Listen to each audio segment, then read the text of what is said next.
Hello my dear children, नमस्ते। कैसे हैं आप सब लोग? I do believe that you all are taking care of yourself. You all are staying at home. I, Mrs. Divya Dwivedi, welcome you all in science tutorials. So children, we are studying lesson number 6, changes around us. This is the third part of video.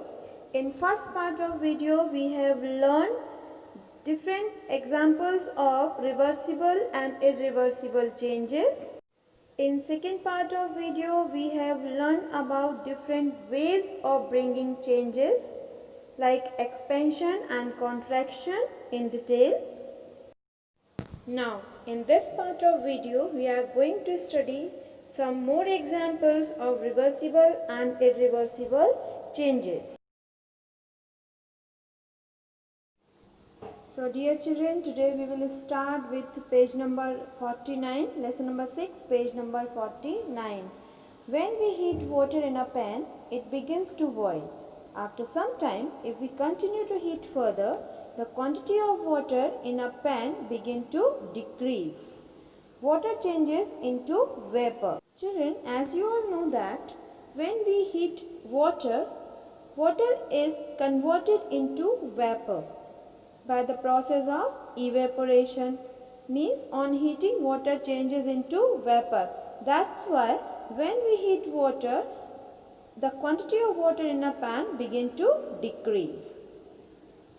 And when these water vapors cool down, when these water vapors cool down, they convert into a liquid again, and this process is called condensation.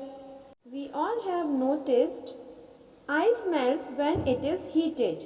What does it change into? Is it possible to change this water back into ice? Yes. Children, you all know that when we keep water in a freezer, it converts into a ice. But when we keep ice on a room temperature, it starts melting and converts into a liquid. It means on changing temperature, water changes its states. Means on heating, water, which is a liquid state of water, changes into a vapor. Means water changes into its gaseous state on heating.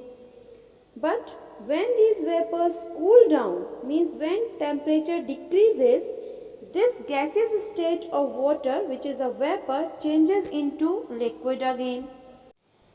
When we keep this water in a freezer, it converts into ice. And when we keep ice in a room temperature, it starts converting into liquid. And this process of converting ice into liquid on heating is called melting. Okay. So children, you can see that all these type of changes which occur due to change in temperature of a substance are a type of reversible change. Because after getting changed, the substance can change back into its original form. Paheli wants to know if you have ever seen a blacksmith making some tools. Children, do you know who is blacksmith? Blacksmith is a person who makes different substances or tools with iron. Blacksmith change a piece of iron into different tools. A piece of iron is heated till it becomes red hot. Actually, when iron is heated at high temperature, it becomes soft and is beaten into desired shapes. What change has taken place in iron on being heated? Children, can you tell me what type of change is this? When iron is heated, it becomes soft and can be beaten into any shapes. But when it cools down, it becomes hard again. So, this is a kind of reversible change.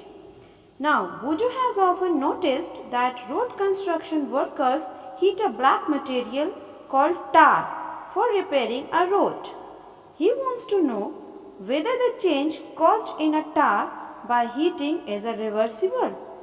Children, have you ever visited a construction site where road is being constructed? A black tar is heated. When it is heated, it melts and converted into a liquid. Then this liquid or melted tar is mixed with gravel. After that, this hot mixture is applied or spread on the road. When it cools down, it becomes hard again. So, the changes caused in a tar due to heating is also a kind of reversible change. Children, let's observe some more changes by performing activity number 7. In this activity, we demonstrate the changes happening when a candle burns as reversible and irreversible change. For this activity, we need a candle, a matchbox and a measuring scale. Now, measure the candle. It's about 8.5 centimeter. Note down this measurement. Now, light the candle and leave it to burn.